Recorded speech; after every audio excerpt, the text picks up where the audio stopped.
तो प्लेयर्स ने इन tips and tricks के बारे में कभी सुना ही नहीं होगा, बट अगर आप इनका यूज करते हो तो आप एक एक्चुअल माइनक्राफ्ट प्रो हो।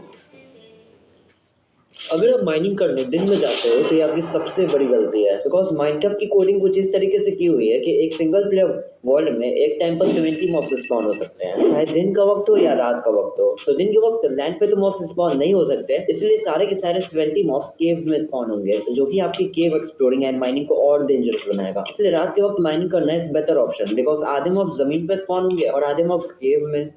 बहुत सारे लोग रिकवरी कंपास का यूज ही नहीं करते, बट ये काफी यूजफुल आइटम है। अगर आप कभी एक्सप्लोर करते करते बहुत दूर जाके मर जाते हो एंड आपको कोऑर्डिनेट्स भी नहीं याद है कि आप कहाँ मरे थे, उस टाइम पर रिकवरी कंपास काफी ज्यादा यूजफुल होता है, बिकॉज ये आपकी लोकेशन बताएगा जहाँ पर आप मरे थे, चाहे वो कितनी भी दूर क्यों ना हो। इसको बनाने की रेसिपी भी काफी सिंपल है। इसके लिए बस आपको एको शार्ट्स चाहिए, जो कि आपको एंशिएंट सिटी के चेस्ट में मिलेंगे, एंड एको शार्ट्स को कंपास के चारों तरफ रख के रिकवरी कंपास बना लेना है। अगर आप माइनक्राफ्ट में क्रॉप्स को फास्ट ग्रो कराना चाहते हो तो ये लो कुछ फार्मिंग टिप्स। नॉर्मली प्लेयर्स कुछ इस टाइप से फार्मिंग करते हैं, जिसमें एक साइड में एक टाइप के क्रॉप्स और दूसरे साइड में दूसरे टाइप के क्रॉप्स, बट ऐसे करने से क्रॉप्स जल्दी ग्रो नहीं होंगे। आपको अल्टरनेटिव क्रॉप्स मेथड का यूज करना होगा। इस मेथड के अकॉर्डिंग आपने एक रो में कोई क्रॉप लगाया है, उसके नेक्स्ट रो में आपको कोई दूसरा क्रॉप लगाना है। फॉर एग्जाम्पल मैंने यहाँ पर फर्स्ट रो में व्हीट लगाया है, तो मुझे सेकंड रो में पोटैटो लगाना होगा। आप देख ही सकते हो नॉर्मल के कंपैरिजन में ऐसे करने से क्रॉप्स जल्दी ग्रो होते हैं। सेकंड, आप बीज को ला सकते हो अपने फार्म के आसपास कुछ इस तरीके से कि वो पूरे फार्म के ऊपर घूमते रहे। बीज बेसिकली स्प्रिंकल करते हैं कुछ पार्टिकल्स क्रॉप्स के ऊपर, जिससे क्रॉप्स जल्दी ग्रो होते हैं। ऑल्सो काफी सारे प्लेयर्स फॉर्चून ट्री का इस्तेमाल ही नहीं करते क्रॉप्स को हार्वेस्ट करते वक्त। अगर आपके पास पिकेक्स या एक्स में भी फॉर्चून ट्री है तो आपको उन्हीं से क्रॉप्स को हार्वेस्ट करना चाहिए। ये आपके लूट को मैसिवली इंक्रीज कर देगा। अगर आप स्प्लैश पोशन जमीन के ऊपर फेंक के यूज करते हो, आप नोटिस करना आपको बहुत कम टाइम मिलेगा। फॉर एग्जाम्पल मैंने यहाँ पर 8 मिनट का स्प्लैश पोशन फेंका तो मुझे यहाँ पर 6 मिनट से भी कम का टाइम मिला, एंड वहीं अगर आप फेस के ऊपर अपने फेंकोगे तो आपको एग्जैक्ट 8 मिनट मिलेंगे। अगर आप किसी ऐसी जगह स्पॉन होते हो जहाँ आपके आसपास काफी सारे मशरूम्स एंड फ्लावर्स है, तो आपको आपके खाने की टेंशन लेने की अब कोई जरूरत नहीं, बिकॉज अब आपको वुड तोड़ना है कि स्ट्यू बनाना है, ये दोनों मशरूम्स इकट्ठे करने हैं एंड कोई सा भी एक फ्लावर ले लेना है। माइनक्राफ्ट में हर एक फ्लावर से सस्पिशियस स्ट्यू बन जाता है, जो कि आपको अलग अलग इफेक्ट देता है। बट स्टार्टिंग में अगर आप ऑक्साइड एसी का सस्पिशियस स्ट्यू बनाते हो तो ये आपको रीजनरेशन देगा, एंड अगर आपको डेंडिलाइन फ्लावर मिल जाता है ना, आप उसका सस्पिशियस स्ट्यू बनाते हो तो उसको पीने के बाद आपका सैचुरेशन एकदम से फिल हो जाएगा। आपने अंडरग्राउंड या सीक्रेट बेस की ये वाली एंट्रेंस तो देखी ही होगी। अब नीचे जो पानी रखने वाला तरीका ये थोड़ा पुराना हो चुका है, बिकॉज इसमें एक स्मूथ लैंडिंग नहीं मिलती है। मेरे पास इससे बेटर ऑप्शन है। आपको एक बकेट में स्नो पाउडर लेना है एंड इसको यहाँ पर प्लेस कर देना है। देन आपको इसके ऊपर कोई सा भी कारपेट लगाना है, moss carpet and pill carpet भी चलेगा। एंड अब आप इस पर कूदोगे तो आपको ना तो डैमेज मिलेगा प्लस स्मूथ लैंडिंग मिलेगी।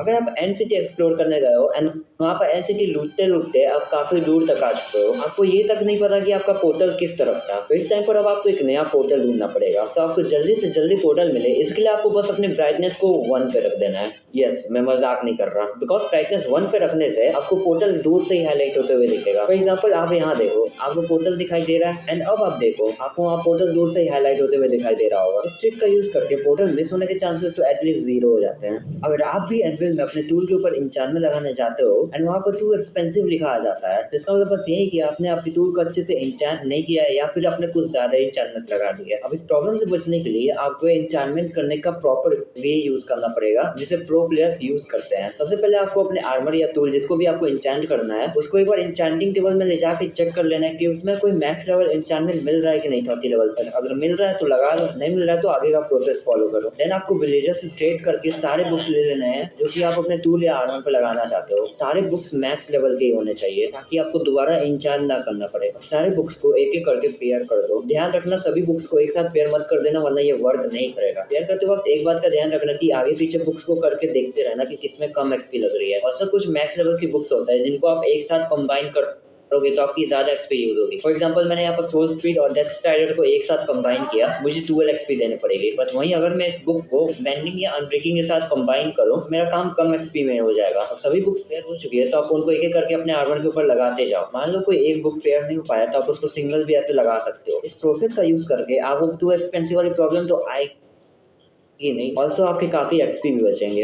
अगर आप भी अपने बेस के आसपास कुछ इस तरीके से टॉर्चेस का यूज़ करते हो तो ये काफ़ी अजीब लगता है एंड आपका बेस अच्छा भी नहीं दिखता। इसकी जगह आप एक ब्लॉक नीचे रख दो टॉर्च को एंड उसके ऊपर मॉस कारपेट लगा दो तो पता भी नहीं चलेगा कि नीचे टॉर्च है और लाइट भी आते रहेगी। अगर आपको डेजर्ट टेम्पल जल्दी से जल्दी लूटना है तो आपको सबसे पहले नीचे जाना है, फिर वहाँ का प्रेशर प्लेट तोड़ना है, फिर नीचे के सारे TNTs कलेक्ट कर लेने हैं एंड एक TNT लेना है, उसको यहाँ कॉर्नर में रखना है, उसके बगल में प्रेशर प्लेट रखना है, फिर उस प्रेशर प्लेट को प्रेस करके 2 ब्लॉक नीचे जाना है, फिर सारे चेस्ट ब्लास्ट हो जाएंगे एंड उनके अंदर का आइटम सेफली आपके पास इन्वेंट्री में आ जाएगा। आपको एक एक चेस्ट में से सामान निकालने की जरूरत ही नहीं पड़ेगी। ये ट्रिक बेसिकली स्पीड रनर के लिए काफी हेल्पफुल है। वीडियो यहाँ तक देख लिए तो ये लो बोनस टिप। माइनक्राफ्ट में स्टोन एक्स एक नेदराइट एक्स से भी ज्यादा पावरफुल है। आप यहाँ देख ही सकते हो, एक स्टोन एक्स 9 डैमेज देता है, वही एक नेदराइट सॉर्ड बस 8 का डैमेज देता है। ये स्टोन एक्स 2 हिट में मॉब्स को मार देता है एंड वही नेदराइट सॉर्ड का हमें 3 बार यूज करना पड़ता है एंड अगर आप दोनों पर शार्पनेस भी लगा दोगे तो स्टोन एक्स स्टिल ऊपर ही रहेगा बिकॉज नेदराइट से 11 का डैमेज पड़ेगा एंड स्टोन वाले से 12 का। मतलब स्टोन एक्स रियली काफी ज्यादा ओपी है जावा एडिशन में। यस, ये फीचर सिर्फ जावा एडिशन के लिए है, बट टेंशन लेने की कोई बात नहीं बिकॉज मैंने यहाँ पे एक वीडियो बनाई है जिसमें मैंने 20 एक्सक्लूसिव फीचर्स के बारे में बताया है जो कि सिर्फ और सिर्फ बेडरॉक एडिशन में है। तो आप इस वीडियो पर क्लिक करके देख सकते हो।